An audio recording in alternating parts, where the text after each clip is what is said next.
Yaxshimisiz do'stlar, men sizlarning onda-munda astoydil yaqildigan do'stinglar yondan bayan. Bir milliarder ma'lum bir programma qatnashib 3 oy ichida $100 orqali 1 million pul topqilib bo'ladiganligini hammalarga isbotlab, yoshlarga madad bermoqchi bo'ladi va butkul jarayonning odil bo'lishi uchun u haqiqiy salohiyatini yoshirib, ma'lum bir notanish kichik yezi bozorga ko'chib keladi. Nom shuhrat, mol dunyo, kishilik munosabatlarni bir chetga qorib, faqat $100 yanchiq selib, eski mashinasini haydab bir ikkinchi qo'l telefon bilan 3 oy ichida 1 million tepish degan bu doni o'ynayotgan talva kishi bo'lsa, Amerikadagi ikkinchi cho'ng debit kredit bankasining qurg'uvchisi 56 yoshga kirgan Gilon Stanis edi. Quruq qo'l egilik tishlagan Gilonning bugungi kundagi egiligi $500 million dan oshadi. Bu milliarder bizga pul tepishning o'ylaganimizdan unchavalami qiyin emasligini, has bo'lgani shu pulni tepishga jasoratimizning yetmasligi ekanligini isbotlab bermoqchi edi. Musobaqa boshlandi. Programma guruhi uni 97 ming kishilik nopasga ega kichik bir yez bozorga tashlab qo'ydi. Gilonning birinchi qildigan ishi bu yerni bir qur o'ylanib, bu yerning mol bahosini tushunish edi. Bu orqali bu yerda yashash uchun oyda oz bo'lganda $1100 chiqimni qamdash kerak ekanligini hisoblab chiqdi. Shuning bilan o'ziga birinchi haftasi $3300 pul tepishni vazifa qilib bekitdi.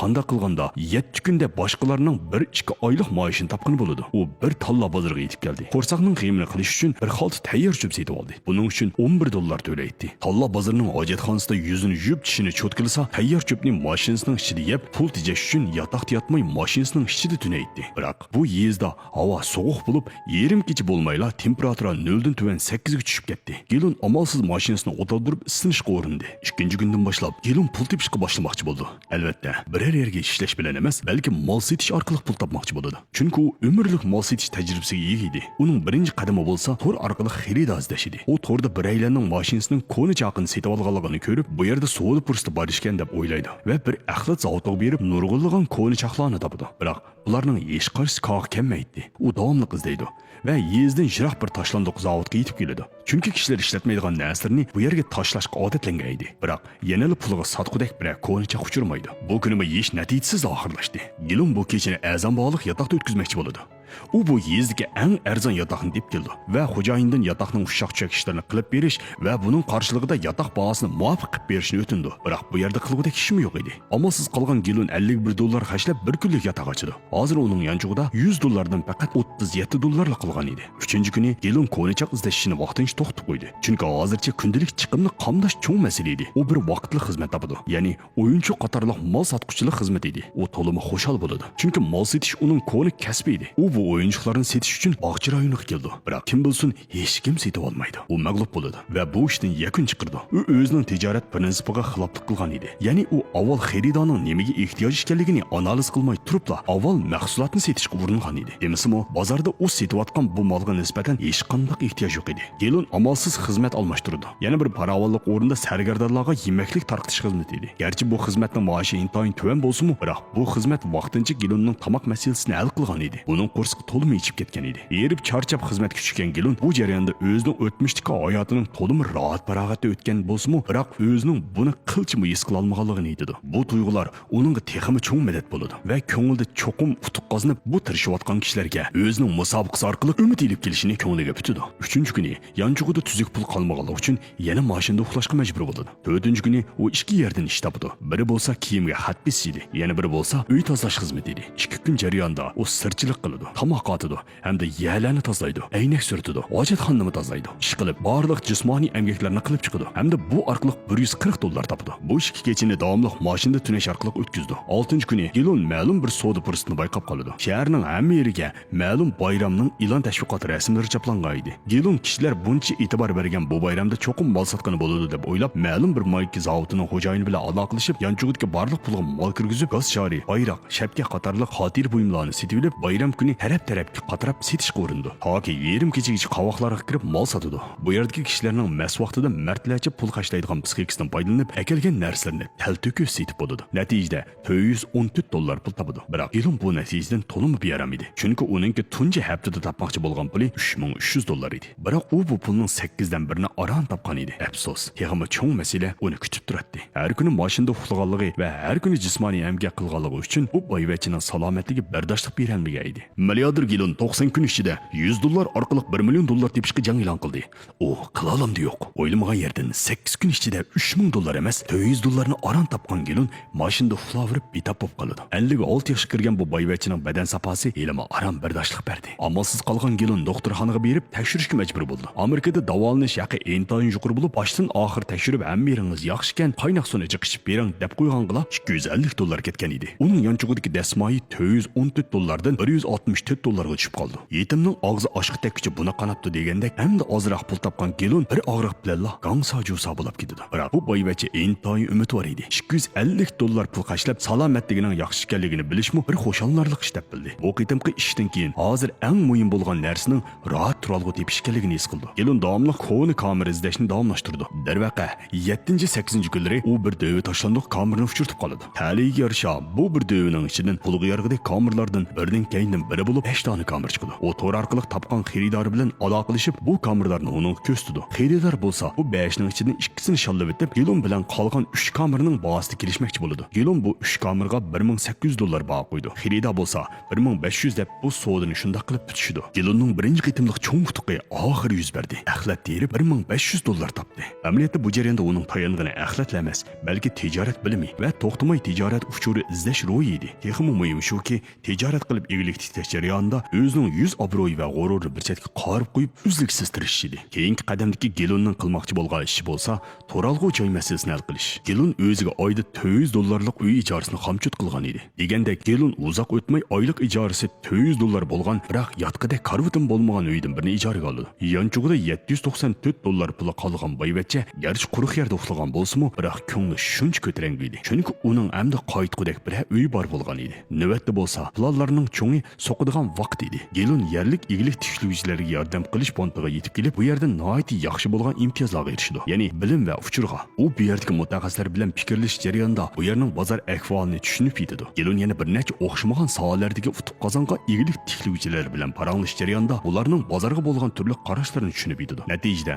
u pivo ichish turini tanlaydi. Keyingi qadamda bo'lsa, u bu turni qo'zg'atish uchun mablag' to'plash kerak edi. Biroq yonchug'idagi $800 bilan bu turni qo'zg'atqani bo'lmaydi. Shuning uchun Gilun davomli ilm setim ishlarini qilib, ozroq pul topmoqchi bo'ldi. Ya'ni nemkash mashina so'z qilmoqchi bo'ldi. Tijoratga eng muhim prinsip bo'lsa, tuvan ilib yuqori setish edi. Nurg'ulg'an nemkash avtomobil savdogarlari qo'ni mashinalarni shapoq narxida setib olib, oz foyda bilan tez obrat qilishni xohlaydi. Buni to'liq tushungan Gilun bozordan sal sifatliroq mashinadan birini setib olib, uni remont qilib, bezab yuqori bahoda setib beqishni sinab boqmoqchi bo'ldi. Biroq bu kuni Gilun hech ko'ngildagidek mashina topolmaydi va uyga qaytib tayyor cho'p yeyishga majbur bo'ldi. Bu da 11 kundan yog'i tayyor cho'p yeyotgan boyvachcha Gilun bu tomoqdan qarchi ketgan edi. Quruq yordami yetaverib, badallari bo'shishmi qolgan edi. Qaraganda uningga yumshoq bir yotgan ko'p kerak edi. 13 kuni Gilun bozor analizini davomlashtirdi va u yerdan chiqib mashina bozorini orlab, oxiri ozdir ko'pdir tushunadigan kichik bir pikapdan birini setib olmoqchi bo'ldi. U $500 baho qo'ygan edi. Mashina egasi bo'lsa, yosh yigit bu bahoni rad qilib, $1000 dan bir tin kam bermayman deb gapida ching turib o'tdi. Gilun bo'lsa, 4 yanchug'ini o'rib $700 pulni ko'tarib, bor dunyoda mushning besan olaman deb baho olishib, oxir yosh yigitni ma'qul keltirdi. Mashinani qo'lga keltirgan Gilunning yanchug'ida oshqush paydo bo'lgani bilan tuzuk pul qolmagan edi. Biroq u mashina to'g'riliq analiz ilib borgan bo'lib, bu mashinaning bozor narxi $2000 dan $4000 ga deb ras qildi. Gilun nishonni bo'lsa $4000 ga setib chiqarish edi. Gilun mashinani opirib pokiz yuvib, ishtishni pokiz tozalab, mashinani tashyo'lning bir chetiga to'xtatib, varaqchiga mashina setish iloni va aloqalash nomerini qoldirib, xaridorni kutdi. Darvaqa 15-kuni kelganda bir xaridor uning bilan aloqalashdi. Gilun mashinasiga $4500 deb baho qo'ydi. Natijada ikki taraf baho olish orqali oxiri $3900 ga kelishdi. Bu qitim Gilun lo'qlam bir irim qilgan edi. $700 ga setib olgan mashinani $3900 ga setib, Amerikadagi eng do't xaridorni yomon dislab etgan edi. Biroq tijorat degan shu, mumkin bo'lmaydigan ish yo'q. O'n kelib qolsa uning ma'muli yo'q. Bu payda mo'xushaqqan Gilun ikkinchi avtomobilni setib olish uchun bozor araydi va bu yerda $2500 deb baho qo'yilgan bir Cadillac to'g'riliq yosh yigit bilan baho olishib qoldi. Gilun yosh yigitga mashinaning bir chog'ida masala bor ekan, shuning uchun 4 pay chog'ini almashtirishimga to'g'ri keldi. Buning uchun $1000 hashishimga to'g'ri keldi. Shunga $1200 ga bersang mashinani olay, olmasa chekanga tang deydi. Kredit kartasiga pul qashlab ko'nib qolgan bu yosh yigit naqd pulga ehtiyoj bo'lib qolganligi tufaylidan $1500 ga degan bahoda Gilun bilan kelishib bu savdoni bitdi. Mashinaning ishtishini pokiz yuvib cho'ng yo'lga to'xtatib, e'lonni chaplab to'rdan ancha-muncha yostiq yotgan qatorliq oil jabduqlarini setib olgan Gilun 15-kuni kelganda oxir yostiqni egiz qo'yib xotirjam yotdi. Milliarder Gilun 90 kun ichida $100 orqali $1 million tepishga jang e'lon qildi. U qila olamdi yo'q. yo'q. 19-kuni kelganda Gilonning yanchog'ida $1400 qolgan edi. 3 oy to'shadiganga yana 71 kun vaqt bor. Gilon eng cho'ng umidini nimkesh mashina sotsa qaratdi. Bir qancha kun oldida $1500 ga sotib olgan mashinaga oxiri bir xaridor chiqdi. Xaridor mashinani haydab ko'rgandan keyin Gilon bu mashinaga $8900 baho qo'ydi. Xaridor bo'lsa $7000 deb bahoda ching talashdi. Natijada ikki taraf $7600 ga mashinani kelishdi. Gilon yana bir qitim kichik bir ufq qozongan edi. $1500 ga olgan mashinani 6 hassi bahoda setib 20 kun ichida yanchiqdagi umum pulni $9000 ga yetkazdi. Uningdan keyingi sotsi nimkesh uy sotsi qilish edi. $9000 ga uy setib olgani bo'lamdi? Albatta mumkin emas. Biroq siz bu boyvachchi Gilonni tijorat bilimiga hargiz sal qarmang. Uzun mezgil bankerlik bilan shug'ullangan Gilon banklarning kishilarga ancha bilib ketmaydigan qarz olish choralarini biladi. Ya'ni noyat oz pulni oldin to'labla qarziga uy setib olgani bo'ladi. U 30-40 ming atrofidagi bir uyni setib olmoqchi bo'ldi va $10,000 xarjlab uyni bezab 80-90 ming atrofida sotmoqchi bo'ldi. Oho, sodani bu qilsa bo'ladi ekan, ha? Boyvachchi Gilon koni bir uyni topdi. U bozorni kuzatish jarayonida bu uyning atrofidagi ba'zi uylarning $90,000 ga soda bo'lganligini tekshirib chiqdi. Uning ustiga bu uyning aslalari bir qadar mukammal bo'lib, faqat pulni yanglab qo'ysa, yangi uylardan qilishmaydi. 22-kuni uy mulk vositachilari shirkatning Gilonga setilish ishlariga o'ngishli bo'lganligini uqtirdi. Gilon faqat $6600 dastlabni to'lash orqali $45000 qimmatidagi uyni setilib qolmay, yana $10,000 uy bezash kreditini muvaffaqiyatli iltimos qila oldi. Ularning hammasi Gilonning qo'rsqidagi umuchining mevasi. Shuning bilan Gilon bu yerdagi bir qadar nomi chiqqan hamda kasbiy iqtidorga to'liq ishongan loyihalovchini bu uyni qaytib bezab chiqishga taklif qildi va uning $10,000 ochit ajirtib butun ishni uningga topshirdi. Bu jarayonda Gilon o'zining boshqarish san'atidan foydalanib bezakchi ustamlarning ko'nglini elib, ularni o'ziga moyil qildi. Ustamlarning ichidagi birisi o'zining dadisi og'insi hatto qiz do'stini chaqirib kelib, uyning bezak ishlariga yordam qildi. Mana bu kishilik munosabatning kuchida. Bu kuchdan to'liq foydalansa, o'ylanmagan unumga erishalaymiz. Gilon bu jarayonda ikki qo'lni yanchiq silib bir chetga qarab turmay, ko'pchilik bilan birlikda boshchilab ishga kirishib ketdi. 56 yoshga kirgan bu odamning shuncha ko'p puli turib, ishlamchilar bilan birga tang yetib, tang qopib, buncha ish quyun, tosh quyun bo'lib ketishi oson emas edi. Ammo u uyni tozalash jarayonida Gilon bir masalani bayqaydi. Ya'ni uyning pullari ko'karib qolgan edi. Buni pokiz tozalab yanglash uchun oz deganda $5000 ketadi. Bunda qilganda aslidagi ochut bir hassa ishib ketdi. Boyvachchi bu qitim o'zining dislanganligini his qiladi. Darvaqa, xuddi kishilik turmushimizda Gilon yana bir qitim krizga uchraydi. Gilon bakteriya tozalash shirkatini taklif qilib, pulni tozalashga majbur bo'ladi va bu jarayonda uyning bezak ishlarini ustiga olgan loyihalovchini tezroq bezashni tamomlashni oldirtdi. O'ylamagan yerdan ordan necha kun o'tgandan keyin Gilon bu uyga qaytib kelganda uyning texnik vayron holat turganini ko'rib nervisi o'rlaydi. Bir necha kun loyihalovchilarning beshida turmaganiga ishlar oqsab ketgan edi. Mana endi ko'pchilikning huzuriga oliy bir boshqaruvchining boshqalarni qanday adablaydiganligini ko'rsatib qo'yaylik. Gilon oldi bilan loyihalovchini chaqirib kelib, oldi bilan o'zining bu ishdan to'liq hayron qolganligini bildirdi. Ondan noyat astoydillik bilan uning sababini so'raydi. Loyihalovchining mas'uliyatni ustiga elishi va xijillikni his qilganligini ko'rgan Gilon bu ishga kirishilish o'shiqcha deb qaraydi. Shuning bilan loyihalovchi bilan maslahatlashib, texnik ko'p ishlamchi chaqirib, o'zining birlikda safarbarlikka kelib, bisib ishlab bu uyning bezakchiligini bitirdi. Endi biz bu uyning burunqi holati bilan bezakdan keyingi holatini ko'rib boqaylik. Mehmonxona uy, oshxona uy. Oxiri bu uy $75,000 ga setildi. Gilon bu savdodan $20,000 paydo oldi. Uning oxiri do'konni ijara olgudek puli bor bo'ldi. Milliarder Gilon 90 kun ichida $100 orqali $1,000,000 tepishga jang e'lon qildi.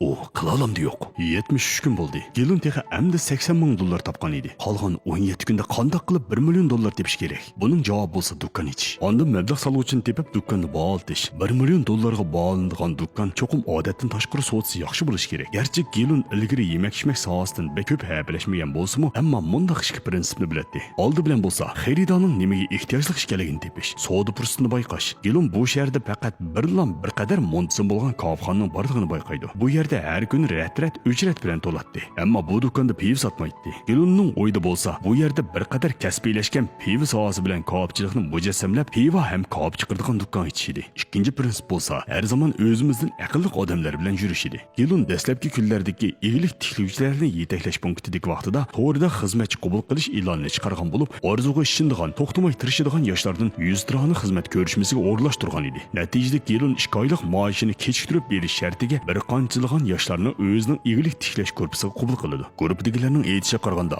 ularning bu kollektivga kirishining sababi bo'lsa, bu 56 yoshlik erning vujudidagi jasur xarakterdan ta'sirlanganligi edi. Gilon bu amrolar bilan birlikda qattiq izlanish orqali mahorat qaltis bo'lgan oshpazlarni ishga taklif qildi. Yana bir tarafdan bo'lsa, yerlikdagi piv zavodiga berib hamkorlik o'rnatishga tirishdi. Bir qitimda g'alaba qila olmasa uyga qaytib maslahatlashib, savoqlarni yakunlab ikkinchi qitim davomli bordi. Toki muvaffaqiyatli hamkorlash kuchi ching turdi. Ko'p qitim muloyiza qilish orqali do'konning o'rni muvaffaqiyatli bir yerdan bekitib chiqadi. Ishga olgan oshpazlar bilan ko'p qitim koopning ta'mi va uslubi to'g'riliq fikrlashadi va texmi yaxshi unumga erishish uchun barliq yordamini sunadi. Gelin do'kon ijorasi va oshxona buyumlari uchun ko'p chiqqan bo'lib ketadi. Darvaqa, uzunga borma yanchig'idagi pul yanada kamlaydi. Texi oshxonaning e'lon tashviqotini to'liq qilmagan tursa, kim bu oshxonaga kirib tomoq yesin? Gelin o'ylash orqali mundaq bir chorini tep chiqadi. Shahardagi koop pishirish musobaqasiga qatnash orqali markasini to'nitib bozor etish kerak edi. Agar birinchilikni ola olsa, buning cho'qim oshxona tijoratiga zo'r foydasi bo'ladi. Biroq bu guruhda bir bankir, bir saypon, bir pivchi, 3 oshpaz